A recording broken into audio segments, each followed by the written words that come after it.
Well, good afternoon from the tiny house. In today's episode, I thought I would run through my thoughts on the future of the tiny house regarding the interior design, because now the kind of construction side of things is coming to an end, finally. I then have the next task of starting the interior design.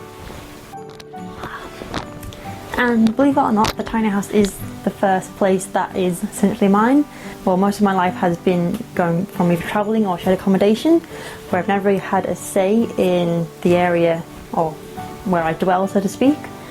But the tiny house is the first time ever that I will be able to put my mark on a spot. So it's going to be very interesting trying to work out the interior design aspect of the tiny house. So if you'll join me as I walk around the tiny house.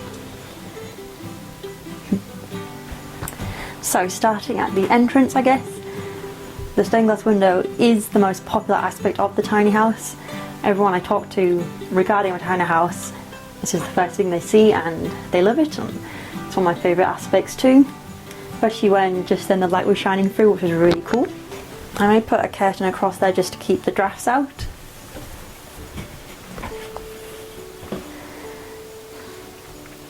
I'll probably get some kind of draft excluder to go down there.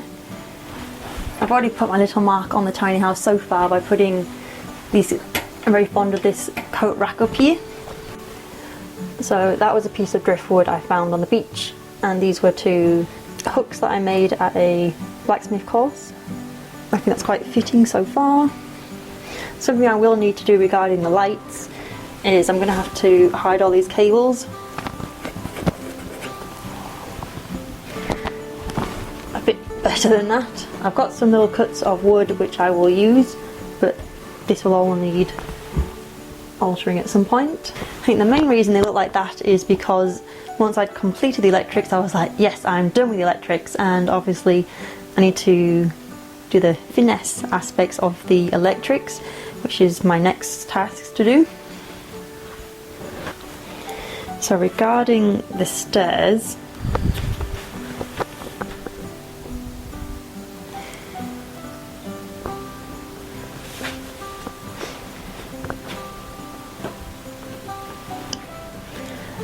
so I built these last winter, and then like with the electrics, once I had done them, I was like, great, they're done, and I left them be, but obviously they need finishing off. These are all rough cuts of 12mm plywood, so that's something I would like to change at some point. That table will stay here. I think I will slice the edges off so it fits under there properly, but that's quite a good table for when my future guests come and we can sit around it. I think that bottom one will store shoes. That one, I'm not sure what I'll pop in there, but I'm sure I'll find something. Same with that.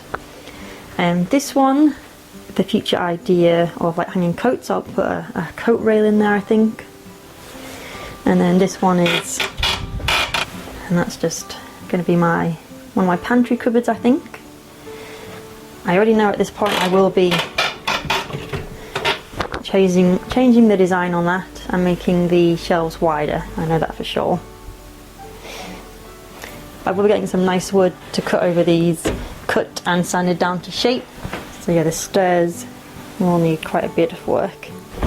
I'm pleased to say that the kitchen counter is finally taking shape. Once I'd built the frame, built the countertop, got the oven to fit, and now the plumbing is slowly taking shape as well. And regarding future design of this, I think under there it'll house bits and bobs. I do have a set of pans, and I don't know whether to like hang them up there or below there. That'll be the plan. I think I'll probably fit some kind of cupboard door on there, which will be quite fun. This needs hinges because that hinges upwards. I think I will be tiling along the back of there just to make it easier to clean the grease marks off from the oven, and I'll do like a splash guard zone for the sink. I may put some shelves up, and so I might do the same with the breakfast bar area, and I may on this side the wall I may put some hooks so I can put cooking utensils up there.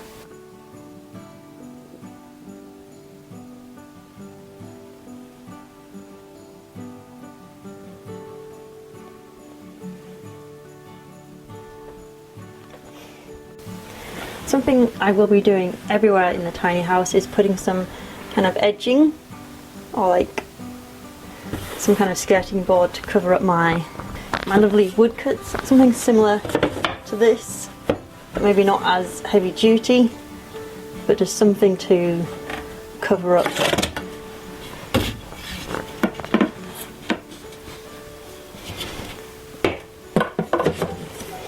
And to make things look a bit more sleeker, so to speak. The breakfast bar, or the breakfast counter. I'm really pleased with this. This is a nice piece of oak, which I sanded down. It does still need a final sand just so I can smooth out this section here and make it more sleeker. But then once it's sanded down, I do plan on coating it with, I think, white spirit yacht varnish and some linseed oil. And then I will have to get another chair or stool of some kind. This box, which is what my stove came in, is representing what my fridge is going to look like. I think it's going to go there. Although saying that, maybe I could put it under there. I'm not really sure, depends what kind of fridge I end up with. But my original thoughts was it's going to be like a mini camper van fridge, which would pop there, which would run off the 12 volt. So that's my initial thinking there. And I really need to tidy up those wires. So with the space here, I'm not really sure what I'm going to do with the space. I was debating putting a bolt through the kind of the floor above, and then having like a hanging seat here, just because of what I don't know, maybe potentially be quite nice to have a hanging seat there. But then I also debated having a shelf so I could put my laptop on it and kind of sit there, perch on the end.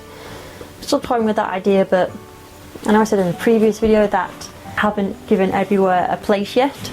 Yeah, I'm sure once I came to spend more time in it, I would come to develop kind of like a feel for where things should go and I have a need for things. So I'm not kind of giving everywhere a place yet, but it's nice to like play with vague ideas in my head so far. Regarding the floor, I will be sanding that down at some point and giving it a coat, just so I can treat the floor. That's what I'm thinking at some point. And the bathroom and the plumbing, which I've been having so much fun with. So once I finish with the plumbing and it doesn't leak, the plan is to put these 6mm ply boards up and then put my bathroom cladding up here, or put the bathroom cladding up, and then hopefully that'll be the bathroom showering done and dusted. I would still like to resin the bathroom floor with the Shap bottle caps, but I will need to re-level the tiny house because even though it looks level, the front of the tiny house is a lot higher than the rear. In this side of the bathroom, these are the doors which I plan to put on the bathroom, which will be hinged and will also act as the kind of shower door as well. And then over there is where the kind of basic blue is going to go. Or it could be like a really mega pantry. I'm still undecided.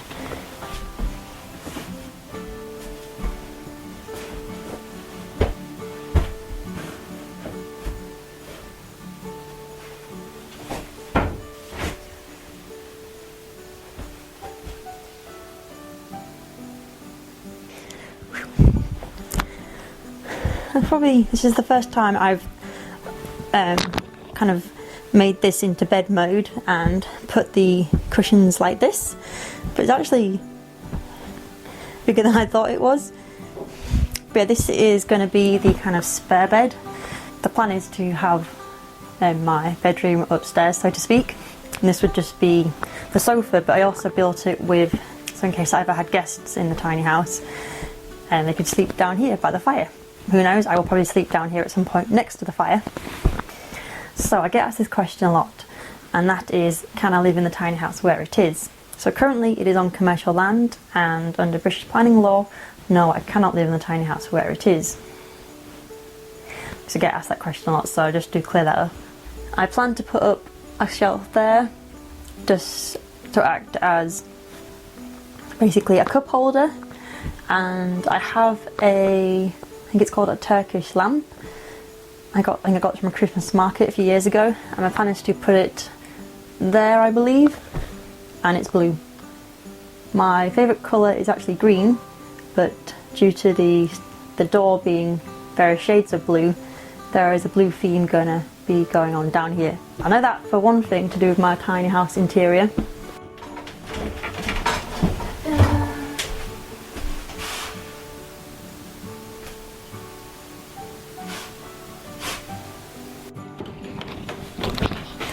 Something I plan to do is I plan to put a window frame on my windows at some point.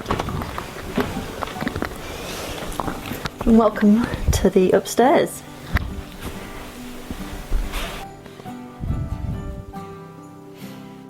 Regarding the upstairs of the tiny house, this is near enough pretty much complete in terms of build.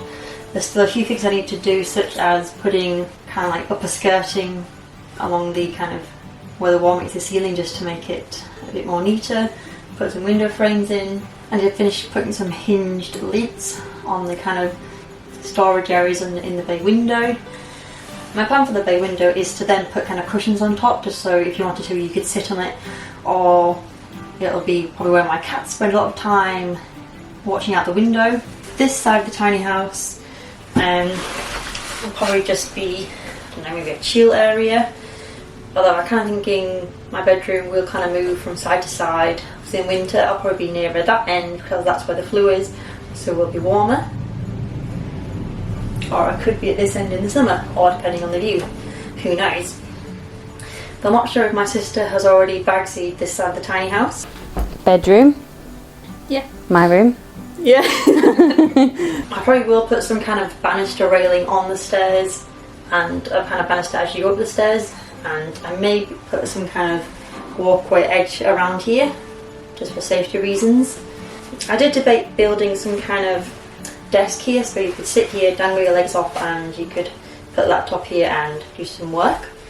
I have seen in some tiny houses where they have put a net over the kind of opening upstairs, which would be quite fun to kind of lay there on a net just above that open space. But in terms of ideas up here, I have no idea. I will probably be getting a futon of some kind, probably some kind of cat beds, kind of clothes storage, like I'll build some kind of wardrobe type chest of drawers type of thing. But yeah, in terms of near enough completion, up here is done.